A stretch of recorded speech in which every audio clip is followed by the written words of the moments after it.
የረመዳን ወር ጾም በሂጅራ አቆጣጠር 9ኛ ወር ላይ የሚውል ሲሆን በሙስሊሞች ዘንድ የጾምና ጸሎት ወር ነው። የረመዳን ጾም ከአምስቱ የእስልምና ማዕዘናት ውስጥ አንዱ ሲሆን የመረዳዳት የመተጋገዝና የመከባበሪያ ወር እንደመሆኑ መጠን ሙስሊሙ ማህበረሰብ ፈጣሪ የሚወደውን በጎ ተግባራት በማከናወን ጾሙን እንዲያሳልፍ የእምነቱ አስተምህሮ ያዛል። በዚህም ረገድ ነብዩ ሙሐመድ ሰለላሁ ዐለይሂ ወሰለም አስከፊ ንግግርና ተግባራትን ያልተወሰው ከምግብና ከመጠጥ መታቀቡ ብቻ በአላህ ዘንድ ከቁም ነገር የሚገባ አይደለም በማለት ትክክለኛውን መንገድ ማመላከታቸውን በሐዲሱ ሰፍሮ ይገኛል። የረመዳን ወር የጾምና የመተዛዘን የድካምና የመፈተንም ወቅት ነው። ከሚበላባቸውና ከሚጠጣባቸው ወሮች ይልቅ ቅዱስ ወር ደግሞ እርሱ ነው። ይህ ወር በስጋዊ እይታ ሲቃኝ እርስ በርሳቸው የሚቃረኑ ሁለት ጉዳዮችን በውስጡ አቅፎ የያዘ ይመስላል። ፈተናና በረከት። ከጠዋት እስከ ማታ በጾም በጸሎትና በመልካም ምግባር ማሳለፍ ከባድ ፈተና ነው። በጾሙ ወቅት የሚገኘው ስጦታ ደግሞ በረከት ነው። አንድን ወቅት ጥሩ ጊዜና ጥሩ ወቅት ነው የምንለው እየተፈተንን የምናልፍበት አልፈንም የምንሸልምበት ጊዜ ሲሆን ነው። በዚህም ረገድ የጾሙ ትሩፋት የትየለሌ ነው። በየዓመቱ በሚሊዮኖች የሚቆጠሩ ሙስሊሞች ረመዳንን በጾም ያሳልፋሉ። ጀንበር ወጥታ እስክትጠልቅ ድረስ ሰውነታችን ከጾም ጋር የሚተዋወቀው ለመጨረሻ ጊዜ ምግብ ከቀመስን ከ8 ሰዓታት በኋላ ነው። ይህም ማለት አንጀታችን ከተመገብነው ምግብ የሚያገኛቸው ንጥረ ነገሮች በሙሉ አሟጦ ከጨረሰ በኋላ ነው የሚሆነው። ይህም ለሰውነታችን የተለያዩ ጥቅሞችን ያስገኛሉ።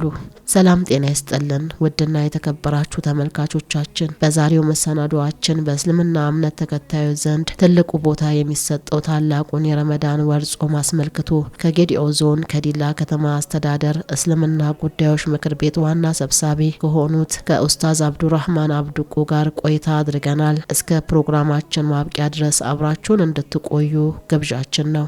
ሰላም ያ ረመዳን አህለን መርሐባ ያ ረመዳን ሸህሩ ዚክሪ ሸህሩ ቁርአን አህለን ወሰህለን ረመዳን ሰላም ያ ረመዳን አህለን መርሐባ ያ ረመዳን ሸህሩ ዚክሪ ሸህሩ ቁርአን أهلا وسهلا رمضان በቆይታችን የተለያዩ ጉዳዮችን ያነሱ ሲሆን በተለይ የረመዳን ወር ጾም በእስልምና እምነት ተከታዮች ዘንድ ትልቅ ወር ነው። በሞቃታማ ወቅት የሚጾም በመሆኑ በጾሙ የሰውን ልጅ ችግር የሚረዳበትና የሚተዛዘንበትም ነው ብለዋል። ጾሙ ለሰው ልጅ ስነ ምግባር ዋነኛ ጠቀሜታ በመኖሩ የስነ ምግባር ነጻ የተሞላበት አላህን የመፍራትና የመረዳዳት እሴትም ነው። በእስልምና እምነት የመተዛዘን የመረዳዳት ምድር ላይ ላለው ፍጥረታት ሁሉ አላህ ያዝንላችሁ ዘንድ የሚለውን አስተምህሮ ተግባራዊ የሚሆንበት ጭምርም ነው። ረመዳን ከሰው ልጅ ባለፈ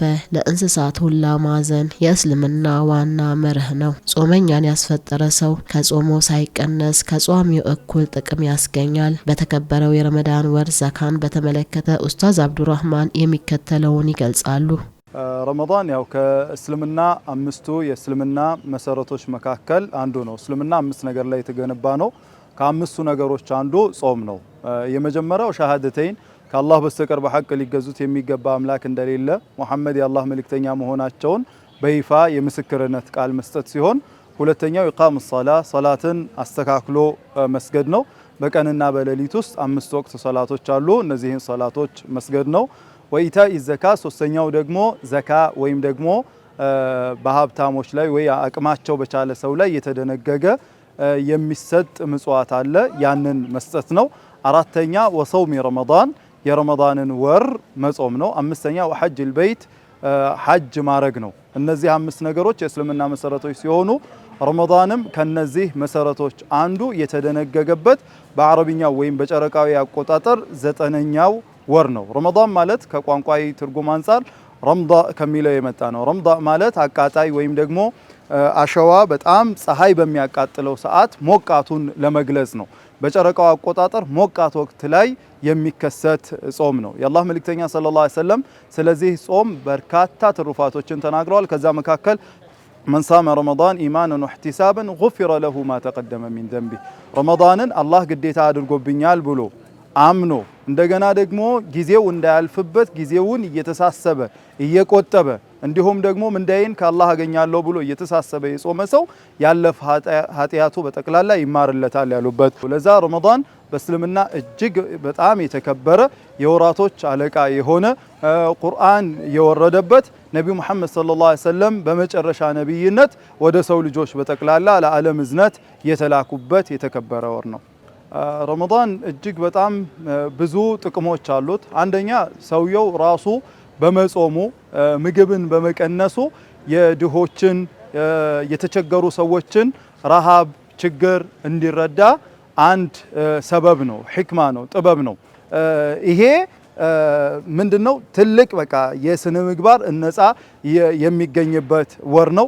መተዛዘን አለው በውስጡ ጤንነት አለው። እንደገና ደግሞ ስነ ምግባርን ማስተካከል አለው። ከሁሉ በላይ ደግሞ ጾም የተደነገገው ፈሪሃ አላህ ለመላበስ ነው። አምላክን መፍራትን፣ እርሱን መጠንቀቅን፣ ወንጀልን መራቅን፣ ሰው ከመበደል ከመዋሸት፣ ከጸያፍ ንግግሮች ከነዚህና ጸያፍ ከሚባሉ ነገሮች በአጠቃላይ እንዲጠነቀቅ እንደገና መልካም የሚባሉ ነገሮችን ደሃን መርዳት፣ የተቸገረን መደገፍ፣ ሌሎች የጾም ቁርአን መቅራት፣ ፈጣሪን ማውሳት፣ ራስን ለፈጣሪ ማስገዛት መሰል የተባሉ በጎ ነገሮች ላይ በመሰማራት አላህን እንዲፈራ ነው። ምክንያቱም አላህ ቁርአን ላይ ያ አዩሀ ለዚነ አመኑ ኩቲበ ዐለይኩም ሲያም እናንተ ያመናችሁ ሆይ ጾም በእናንተ ላይ ተደንግጓል፣ ከማ ኩቲበ ዐለ ለዚነ ሚን ቀብሊኩም ከእናንተ በፊት የነበሩት ላይ እንደተደነገገ ሁሉ ሌሎችም ጾም ተደንግጎባቸዋል። ምክንያቱ ዓላማው ምንድነው ከተባለ ለዓለኩም ተተቁን አላህን ትፈሩ ዘንዳ ነው። ለዛ ጾም አላህን መፍራትን ለሌሎች ማዘንን ይሄንን ሁሉ የሚያላብስ መልካም ስነ ምግባር ላይ የሚያንጽ ነው። ዘካ እጅግ በጣም ሰፊ የሆነ ርዕስ ነው። ነገር ግን ከቋንቋ ትርጓሜው ስንነሳ ዘካ ማለት መፋፋት ማለት ነው። ምንድነው የሚፋፋው ከተባለ አንድ ሰው የድሆችን ሐቅ በመስጠት የቀረ ገንዘቡ በረከት እንዲኖረው እንዲፋፋ ማድረግ ወይም ደግሞ እርሱ ጋር ያለው መልካም በጎ ስነ ምግባሩ መስጠቱ፣ ለሰው ማዘኑ፣ ለተቸገረ መርዳቱ ውስጥ ላይ ይሄ መልካም ስነ ምግባር እንዲፋፋ ማድረግ ነው ከቋንቋ ትርጓሜው። ወይም ደግሞ ዘካ ማለት ተጥሂር ማለት ነው። ወይም ደግሞ ጡህር ማለት ነው፣ መጽዳት ማለት ነው።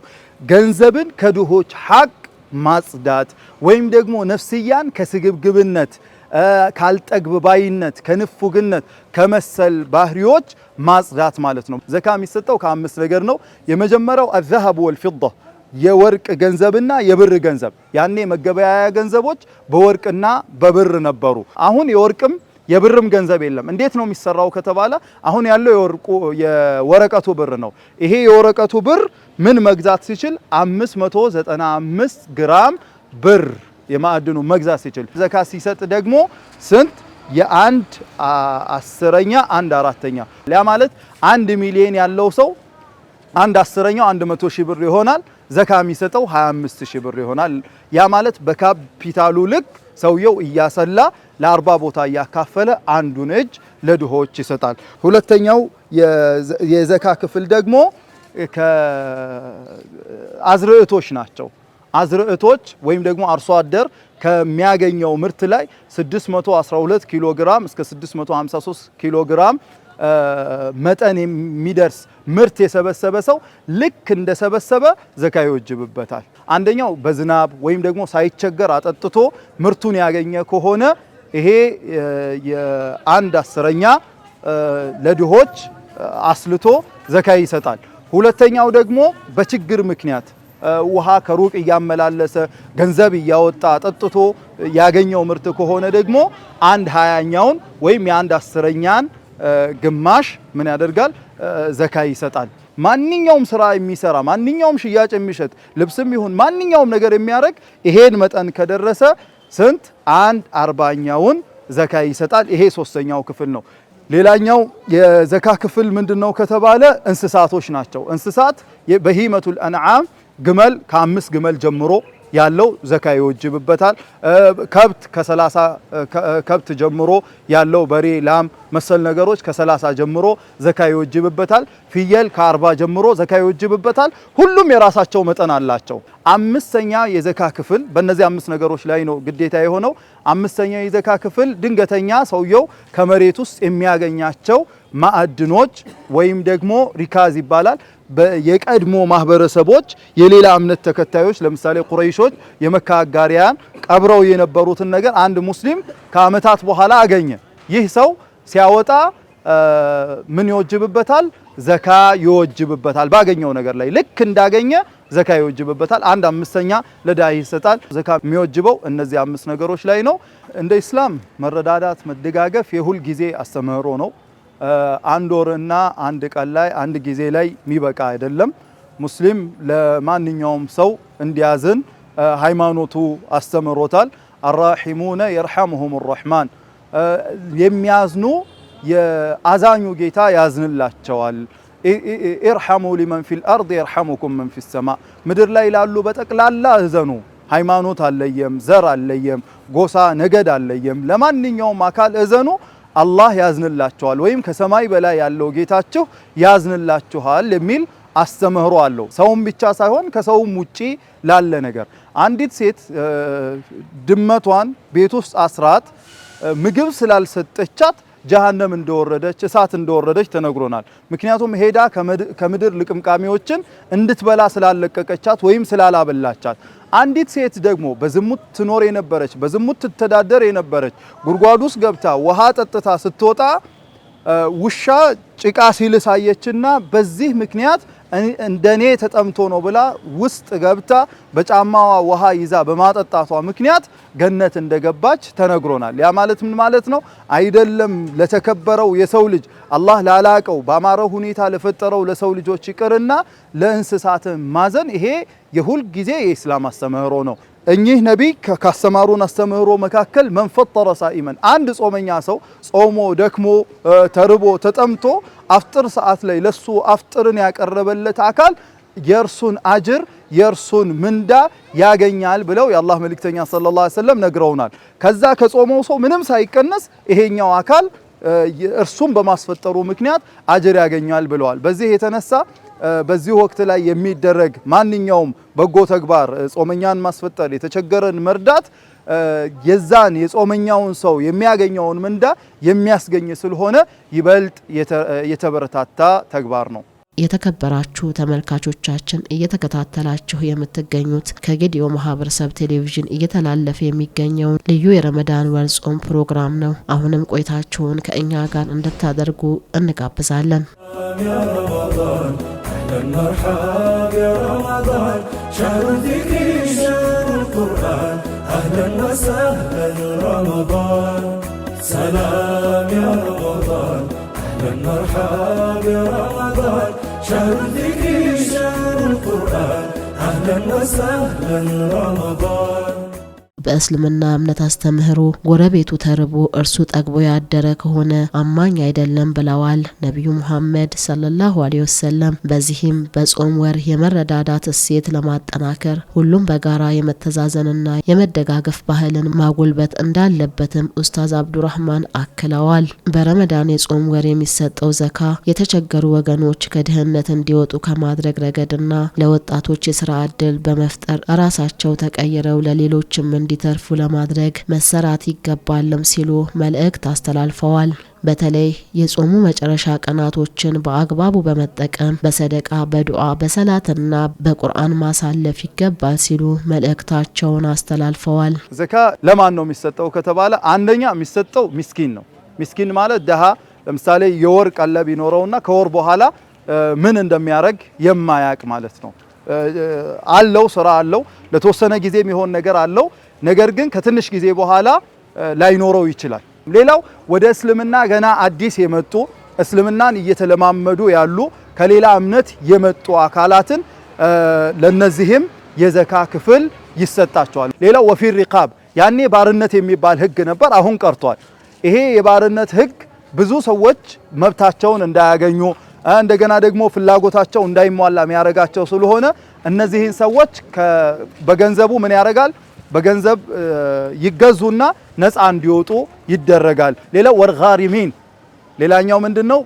ብድርተኛ አንድ ሰው ለወሳኝ ጉዳዮቹ ተበድሮ ነገር ግን ያንን መክፈል ሳይችል ቀረው፣ ብድር አጨናነቀው። ለዚህ አካል ይሰጠዋል። ሌላው ወብኒ ሰቢል መንገድ የተቋረጠበት ሰው ነው። ከአንድ አካባቢ እየወጣ ወደ አንድ አካባቢ እየሄደ ያ ቦታ ላይ ያልደረሰ ወይም ወደ ሀገሩ እየተመለሰ ያ ቦታ ላይ ያልደረሰ ምንም እንኳን ሀገሩ ላይ ሀብት ቢኖረውም አሁን መንገድ ተቋርጦበታል ተቸግሯልና ሀገሩ እስከሚደርስበት ልክ ምን ያህል ያስፈልገዋል የሚለው ታስቦ ይሰጠዋል። የመጀመሪያዎቹ ፉቀራ መሳኪን የሚባሉት የደሃና ደሃ የሚባሉት አመት የሚያስፈልጋቸው ይሰጣል። አስሉ እንደዚህ ነው። ይሰበሰባል። የሚሰበስበው አንድ አካል ነው። የሚያሰራጨው አንድ አካል ነው።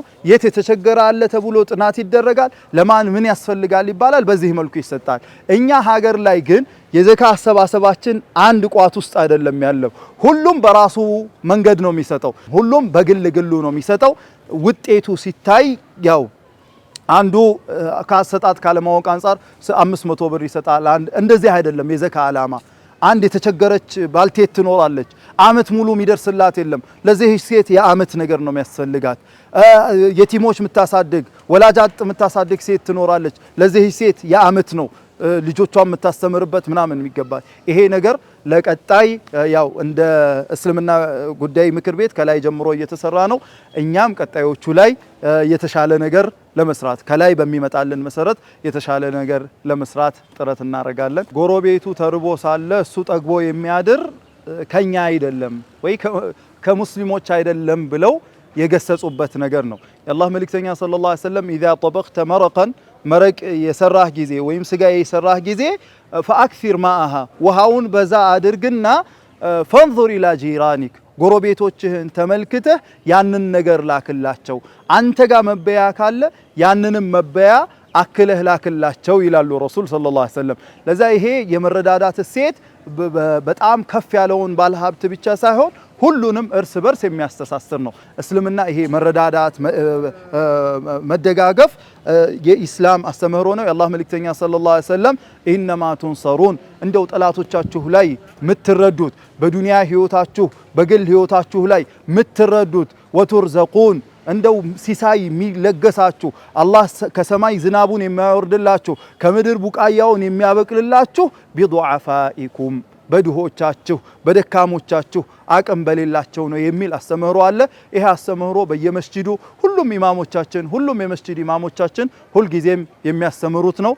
እንደገና ደግሞ ሃይማኖታዊ ግዴታዎችም የተደነገገባቸው ጉዳዮች ስለሆኑ ይሄን ትውልዱ በተሻለ ሁኔታ ማስቀጠል ይኖርበታል። በመጨረሻም የቀረውን የረመዳን 10 ሌሊቶች በልዩ ሁኔታ ሙስሊሞች እንዲጠቀሙት አደራ እላለሁ።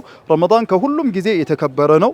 ከረመዳን 20 ቀናቶቹ ደግሞ የመጨረሻዎቹ 10 ቀናቶቹ ይበልጥ የተከበሩ ናቸው። በዚህ ወቅት የአላህ መልእክተኛ ሰለላሁ ዐለይሂ ወሰለም መስጠት ላይ እጅግ በጣም ብርቱ ናቸው። ሌይል መቆም ላይ ብርቱ ናቸው። ኢዕቲካፍ መግባት ላይ መስጂድ ውስጥ 10 ቀናቱን ገብቶ ከዱንያ ከሱቅ ከተለያዩ ጉዳዮች ከቤተሰብ ጉዳዮች ወጥቶ ተገልሎ አምልኮ ማድረግን የሚበረታታበት ወቅት ነው። በዚህች ሌሊት ደግሞ አንዲት ሌሊት አለች፣ ቁርአን የወረደባት ሌሊት ናት። ይህቺ ሌሊት ከ1000 ወር ትበልጣለች። ይህቺ 1000 ወር ላይ ሰርተን ለፍተን ከምናገኘው የአምልኮ ተግባር በዚህች ሌሊት ቁርአን በወረደባት ሌሊት የሚሰራ የአምልኮ ተግባር በእጥፍ የሚነባበር ስለሆነ ይሄን ቀን እነዚህን ጊዜያቶች በአማረ ሁኔታ መጠቀም አለብን። ከወርሃ ረመዳን ጾም ጋር ተያይዞ ከዲላ ከተማ አስተዳደር እስልምና ጉዳዮች ምክር ቤት ዋና ሰብሳቢ ከሆኑት ከኡስታዝ አብዱራህማን አብዱቁ ጋር የነበረን ቆይታ የተከታተላችሁትን ይመስል ነበር። እኛ ከወዲሁ ተሰናበትን። ከቀሪ የጌዲኦ ማህበረሰብ ቴሌቪዥን ፕሮግራሞች ጋር ቆይታ እንድታደርጉ የአክብሮት ግብዣችን ነው። ሰላም ያ ረመዳን አህለን መርሐባ ያ ረመዳን شهر الذكر شهر القرآن أهلا وسهلا رمضان سلام يا رمضان أهلا مرحبا يا رمضان شهر الذكر شهر القرآن أهلا وسهلا رمضان أهلا